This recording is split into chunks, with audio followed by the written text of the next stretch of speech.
Hi sewing friends, this is Karina from Lifting Pins and Needles. Welcome to my channel. Today I want to show you a pattern hack, and if you've been watching what I do here, you might know that I do love doing that. I absolutely love taking a basic pattern that fits me and just creating different things. And I've been wanting to do this for a while, but I got sidetracked for a couple of months making pants and such, but all this was at the back of my mind. Now in April, I believe, I made a red print Varda dress from Haynes. And I love that dress. I love that it comes with so many options. It's got sleeves, it's got sleeveless, short, you can have a top version. So the pattern has all those options for you, and it has great shaping with French darts that come here from the side. And it also has fisheye darts at the back, which is amazing because for my body type and my style, I always prefer shaping on clothes. Now the ease on this pattern is perfect. It's nice and shaped to you, but it's not clinging. It's just the perfect ease for me. So I always knew that I wanted to make new styles and tops, actually, like tank tops. I've already made 2 dresses before using the Varda, you know, the normal dress version. I'll pop a picture here, a red one, and the other one was black with like a shea green thing. Anyway, I'm planning a series of tank tops. You know that this is what I wear. If I want to go out, if I want to go on the street and I want to look like me, I just grab a woven tank top, right? Sleeveless. But I didn't want to just make normal tank tops with nothing around them. So I decided to create a style that had asymmetric pleats coming from one side. But that is all I'm going to tell you, because I have filmed all the pattern modification, how I came up with the pattern. Then I'll be back to show you how it looks. I'll have it on for you.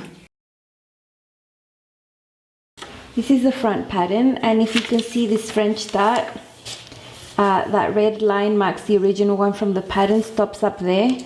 And if I measure my bust height from the shoulder seam there, discounting the seam allowance, that bust height is at 28 centimeters, which is too high for me. My bust height is 31 and a half, 31, 32. So I've lowered this to 31 and a half. So I follow the same size of the dart. I've just stopped it earlier at that height, and that means it's a little bit smaller there. It'll fit my bust better, and it won't be like over my apex and looking really weird.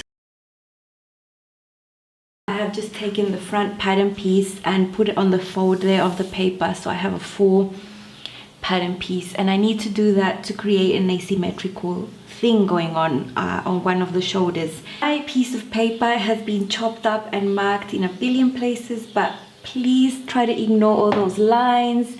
The only line that's important here is the grain line, the one going down there, and the other one that's important is this one, where I just eyeballed, and I'm going to make a little yoke there on that shoulder. So that is a separate pattern piece there that I'm not going to modify. This is just eyeballing. I just looked at it and thought, yeah, that's where it's going to go. And now it's important for this piece to stay on the grain line, and that's why I have extended that grain line from the body of the pattern up, so I can place that properly on the fabric. So on this piece that I have left there, I have chose the middle point right there, and I have united that line to the tip of the French dart over here. You can see a line going straight there.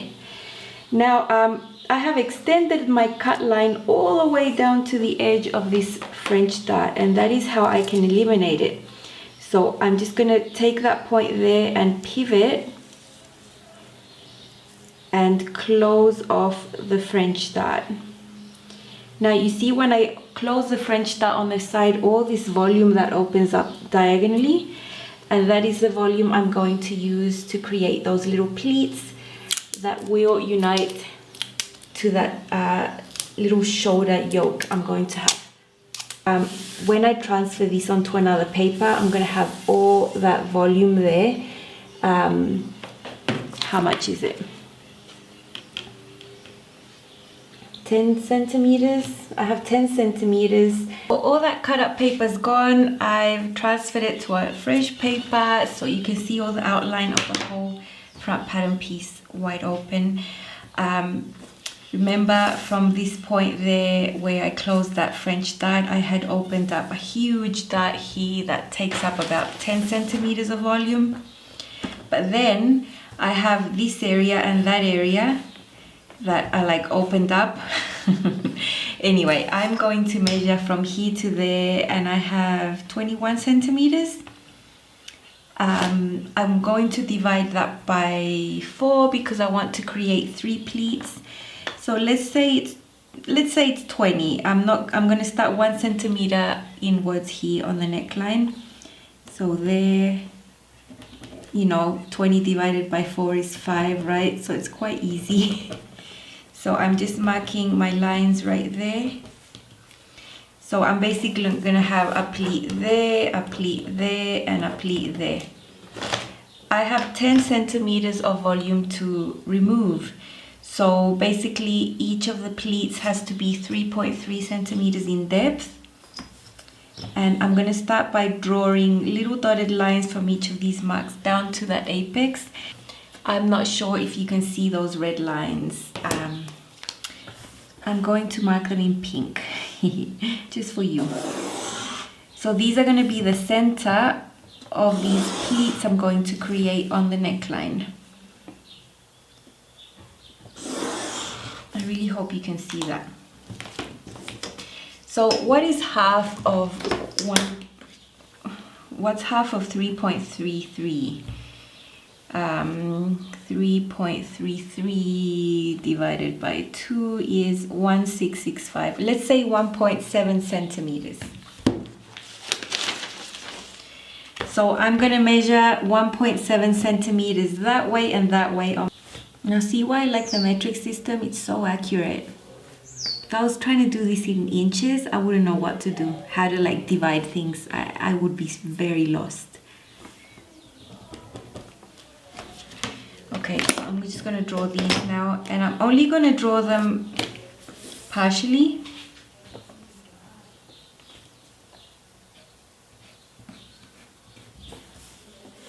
So I'm always directing these to the point there of the apex.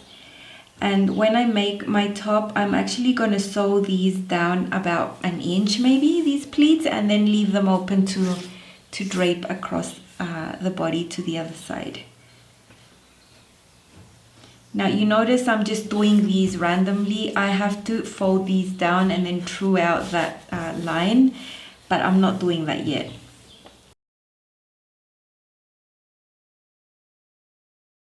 So I have my 3 pleats there. It looks quite confusing, so I'm just going to color them in pink for you so you can see where the pleats are.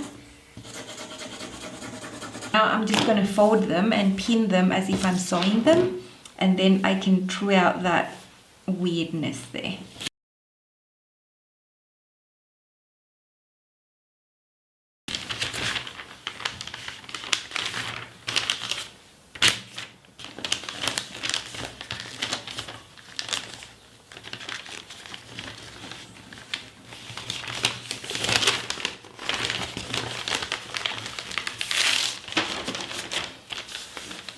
So this paper would be like the wrong side of the fabric, and because I want the pleats to fold to the outer part of my body on the right side of the fabric, I am folding them the other way around. So to the center part of my body, that's how I'm folding the pleats.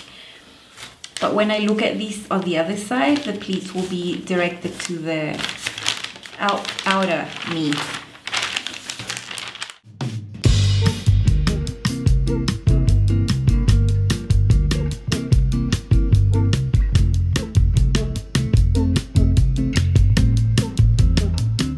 I hope you can see that now these 2 lines meet.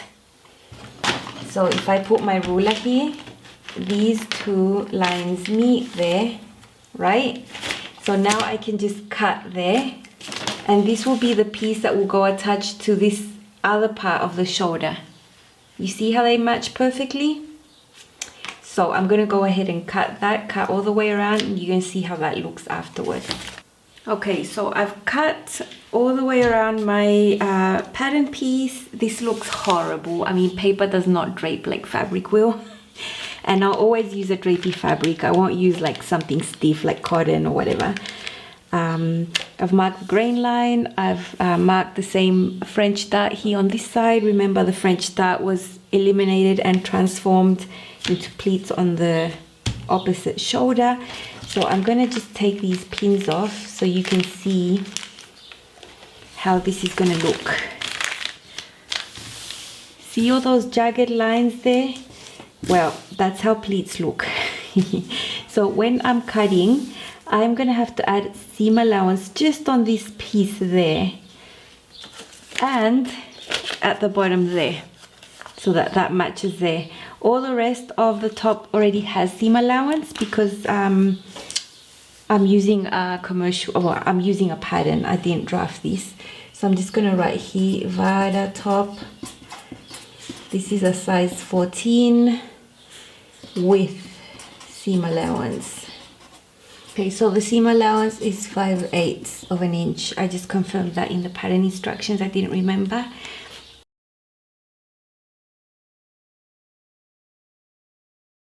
I want to show you the front piece, and I've folded it in half just so you can see that the side seams match. Now you can see the flappy bit there with the French dart.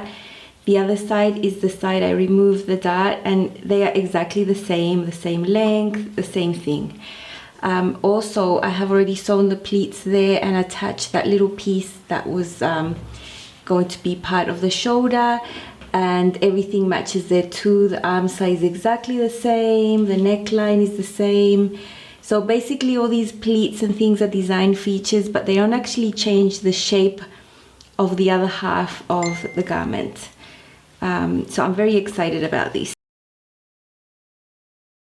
This is the inside out of my top. You can see the bias binding there. I have done a little row there to keep it like a understitch, and then I sewed it down nice and secure. Here you can see the 3 pleats, 1, 2, 3. Those are the ones that come off to the side. On that same side is the original French dart from the pattern, and there's no French dart on this side. Bias binding around there. I have chosen to press my seams open. It's always a nicer finish like that.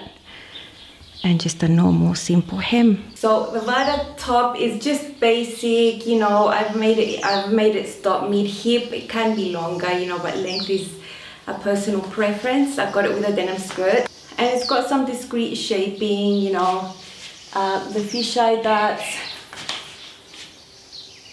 mark the shape there at the back, really nice, but still nice and loose, you know. I feel really comfortable in this, and I love this detail. I just love it so much. So here you can see the pleats with a bit more detail there, how they're slanted. I only sewed down the pleats like a centimeter, just enough to catch them there and to know the direction. I had to press them a little bit, but then I just let them flow. I think it's really discreet. It's not huge amounts of volume, and I love that it just flows sideways a little bit.